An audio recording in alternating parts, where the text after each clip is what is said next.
Bonjour à tous, j'espère que vous allez bien. Voilà, nouvelle vidéo achat, cette fois pour le mois de septembre. Un mois de septembre plutôt lourd et chargé. Uniquement du comics encore ce mois-ci. Voilà. Alors, on va commencer tout de suite avec cette petite liste. Premier tome découverte. Voilà, alors tout le monde connaît les Transformers, notamment via les films. Mais ce que je reproche au film, voilà, c'est mon avis personnel, c'est qu'effectivement la mythologie de Cybertron est comment dire complètement foutraque. Ça part dans tous les sens, ça se contredit de film en film. Voilà. Et quand j'ai appris qu'en France allait sortir le reboot, le deuxième reboot de la série Transformers, je me suis dit que c'était peut-être l'occasion de commencer. Donc voilà, une édition, alors peut-être, je vais vous le montrer un tout petit peu plus petite en termes de format qu'un comics classique. Vous pouvez voir, hein, voilà. J'avoue que ça ne m'a pas trop gêné. Le format est souple, donc couverture semi-rigide, papier plutôt de bonne qualité, donc édité par Vestron. Reprend les 6 premiers épisodes de la série. Voilà, Transformers. Alors on commence sur une ambiance un peu polar. Vous attendez pas à des batailles épiques. Là, voilà, c'est vraiment le début. On rentre dans l'histoire. Qu'est-ce qui s'est passé avant que y ait ce schisme entre Autobots et Decepticons. D'ailleurs, on parle pas de Decepticons comment dire, dans ce numéro. D'ailleurs, petit, je tombe au hasard sur cette page, mais qui est assez intéressante. Voilà, ça, c'est le signe des Ascenticons. Voilà, mais quand on le retourne, au lieu de monter, on descend. Ça vous rappelle quelque chose? Bon, voilà. Donc un petit polar. En fait, ça se passe sur sur Cybertron, où il y a un meurtre qui n'a pas eu lieu depuis des kilos, des méga cycles. Parce qu'on parle en cycle, on ne parle pas en jours ou en années. Voilà, donc c'est plutôt intéressant. Le graphisme est correct, avec des teintes bleues vraiment très métalliques. Des covers qui sont bonus, qui sont vraiment très belles. Voilà. Vous voyez ce Optimus Prime, qui ne s'appelle pas encore Optimus Prime dans ce numéro.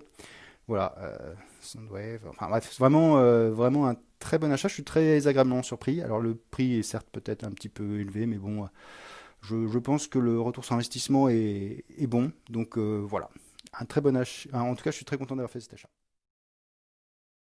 On poursuit avec les tomes 2 et 3 d'Absolute Carnage. Alors le 2 est sorti très en retard suite à des problèmes côté Panini Comics.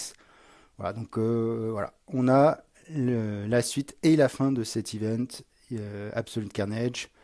Alors pas mal de tie-in qui servent pas forcément à grand chose. Bon, c'est peut-être le regret que j'ai à faire sur cette édition en 3 numéros, voilà, sur 5 épisodes d'Absolute Carnage. Même si les premiers font vraiment beaucoup de pages, sont des oversize. Voilà, il y a quand même pas mal de déchets, la série Miles Morales qui est pas du tout en accord avec l'event. Voilà, bon, ça un peu dommage, mais bon, j'aime toujours bien cette édition. Voilà, je sais pas si le TPB aurait été moins cher, peut-être pas. Voilà, donc voilà, un bon achat encore pour ce mois de septembre. Tie-in à Absolute Carnage, donc le numéro 5 du softcover Panini Comics Venom. Voilà, bon bah je suis la série, en fait je suis pas 36 softcover en France. Il y a une critique qui va sortir là-dessus. Donc globalement moi je suis Spider-Man et Venom, donc voilà, donc forcément je les ai suivis encore ce mois-ci. On parlait de Spider-Man, ben voilà, effectivement, le numéro 7 du softcover Spider-Man avec les deux tie-in à Absolute Carnage. J'en ai fait aussi une review. Voilà. Bon, moi, je trouve que ce numéro est très bon globalement, hein. Il n'y a pas grand-chose à jeter, même si je suis un peu plus mitigé sur Friendly Neighborhood Spider-Man. Vraiment très bon. Enfin, dernier numéro que j'ai acheté au mois de septembre, voilà, c'était Intégral Spectacular Spider-Man qui reprend l'annual d'Amazing. Alors, bon, je l'ai pas encore déballé, j'ai pas encore lu, je l'ai reçu hier chez mon libraire. Voilà, donc, bon, moi je suis toutes les intégrales Spider-Man, à l'exception de, comment dire, de Marvel Team Up que j'ai pas suivi. Mais bon, voilà, donc là on arrive effectivement à ce mariage, qui est quand même assez important dans la mythologie Spider-Man, même si des années plus tard on sait ce qui se passe. Voilà, pour ceux qui seraient intéressés. On approche doucement aussi des épisodes de Todd McFarlane que j'ai en omnibus. Voilà, donc plutôt bien. J'ai hâte de découvrir. Je sais que le prochain, c'est peut-être Web of, je sais plus, 87. Et après, ça va être un peu compliqué avec la dernière chasse de Kraven, Mad Dogs, je sais pas comment ils vont faire. Enfin bref, on va voir. Voilà. Donc, bah là, voilà, avec ce début d'année, une montée en puissance au niveau du porte-monnaie, là, qui a pris encore un sacré coup, sachant que moi, le mois, comme je vous l'avais mis dans ma précédente vidéo achat, c'est surtout le mois d'octobre là qui va faire mal.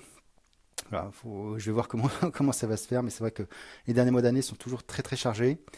Voilà. Je vais essayer autant que faire se peut de faire des petites reviews. Il y en a déjà une qui est parue sur Spider-Man, il y en a une qui va paraître sur Venom. Je vais en faire une sur Transformers pour vous donner un peu plus mon avis en détail et puis vous montrer un peu l'objet en tant que tel. Voilà, je ferai pas de review sur Absolute Carnage, je pense pas. À voir, c'est pas dit. Et Spectacular Spider-Man, voilà, c'est une intégrale. Il y a beaucoup de choses qui se passent. Alors je sais pas, je verrai. Peut-être que comme Conan, je ferai une intégrale, une petite review aussi. Voilà. Sur ce, bah voilà, n'hésitez pas à commenter, à liker, à disliker.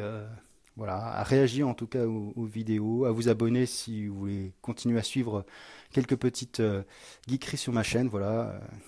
Sur ce, je vous dis ciao.